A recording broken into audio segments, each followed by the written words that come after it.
আজকে দুপুরে রান্না করার সময় হঠাৎ করে গ্যাস শেষ হয়ে গেছে। আমি জানতাম যে গ্যাসটা যে কোনো মুহূর্তে শেষ হয়ে যাবে। তো দুপুরে রান্না করার বলতে মিষ্টি কুমড়াটা রান্না করা হয়ে গেছে, সকালে নাস্তাটাও বানানো হয়ে গেছিল। যে এই মাছটা কষিয়ে বসাইছিলাম তখনই গ্যাসটা শেষ হয়ে গেছে। হ্যালো এভরিওয়ান, আসসালামু আলাইকুম, welcome back to my another blog. আশা করি সবাই ভালো আছেন। আলহামদুলিল্লাহ আমিও ভালো আছি। তো আজকের ভিডিওটা সকাল থেকেই শুরু করবো। তো আজকে সকালে নাস্তার জন্য বানিয়ে নিয়েছিলাম রুটি, সাথে ছিল ভাজি। তো রুটি বানাচ্ছিলাম অনেকদিন যাবত, যেহেতু পরোটা খাচ্ছি ভাবলাম আজকে একটু রুটি বানিয়ে নিই। রুটি বানানোর জন্য আমি প্রথম গরম পানি করেছিলাম, গরম পানির সাথে একটু লবণ আর সামান্য পরিমাণ তেল দিয়েছি। এভাবে করলে আটাগুলো খুব সুন্দর করে সেদ্ধ করা যায়, রুটিগুলো খুব সুন্দর হয়। তো আটাগুলো খুব ভালো করে সেদ্ধ করে নিয়ে আমি রুটিগুলো বেলে ভেজে নিয়েছিলাম। তো ওগুলো আর ভিডিও করা হয়নি। তো সকালে নাস্তা শেষ করে নিয়েছিলাম, সাথে একটু লিকার চা বানিয়েছিলাম। তো কয়েকদিন যাবত সকালবেলা লিকার চাই খাই, কারণ লিকার চা খাওয়া খুব ভালো শরীরের জন্য। আর যেহেতু এখন ঠান্ডা পড়তেছে তাই লিকার চাই খাচ্ছি। আর দুধ চা খেয়ে খুব একটা সমস্যায় পড়ে গেছি কয়েকদিন যাবত, তাই একদম কম খাচ্ছি এখন দুধ চাটা। তো এখানে রান্না করার জন্য সবকিছু গুছিয়ে নিয়েছি। আজকে রান্না করবো চাপলি মাছ ভুনা করবো, আর মিষ্টি কুমড়া দিয়ে ইলিশ মাছ দিয়ে রান্না করবো। মিষ্টি কুমড়াটা খুব ভালো করে কেটে ধুয়ে পরিষ্কার করে নিয়েছি, সাথে মাছগুলো পরিষ্কার করে নিয়েছিলাম। তো এখানে আমি মশলাটা কষিয়ে তারপর মিষ্টি কুমড়াগুলো দিয়ে দিচ্ছি। মিষ্টি কুমড়াটা খুব ভালো করে কষিয়ে নেব। কাঁচা মিষ্টি কুমড়া আমার কাছে রান্না করে খেতেই খুব বেশি ভালো লাগে, ভাজি করলেও ভালো লাগে, কিন্তু রান্নাটা আমার কাছে বেশি ভালো লাগে। তো মিষ্টি কুমড়াটা কষাতে বসিয়ে দিয়ে এখানে মাছগুলো লবণ আর হলুদ দিয়ে ভালো করে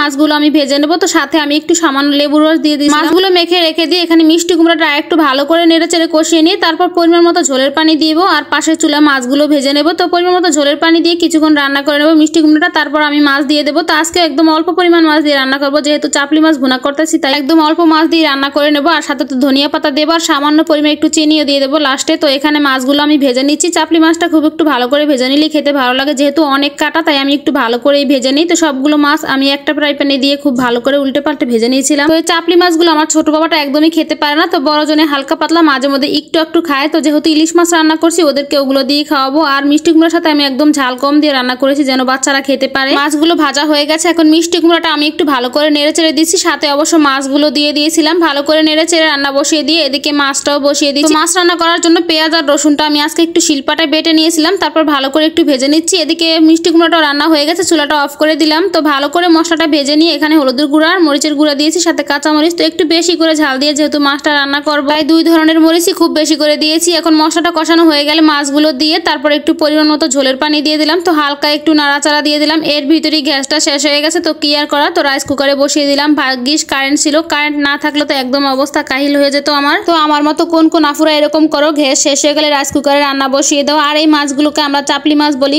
তোমরা কি নামে চিনো অবশ্যই কমেন্ট করে জানাবা আফুরা। তো এই মাছগুলো একটু ভুনা করে খেলেই অনেক মজা লাগে। তো আজকে একটু হালকা ঝোল রেখে দিয়েছিলাম, যেহেতু ডাল রান্না করিনি তাই। ফ্রিজে একটু নারিকেল ছিল, দেখতেছি নষ্ট হয়ে যায়, তাই ভাবলাম বাচ্চাদের নাড়ু বানিয়ে দিই। এদিকে গ্যাসও নাই তাই রাইস কুকারই বসিয়ে দিলাম। মোটামুটি ভালোই হয়েছিল, খুব একটা খারাপ হয়নি। বানানোর সাথে সাথেই খাওয়া শেষ হয়ে গেছিল, তাই আর ভিডিও করা হয়নি। তো আজকের মতো এই পর্যন্তই, আল্লাহ হাফেজ।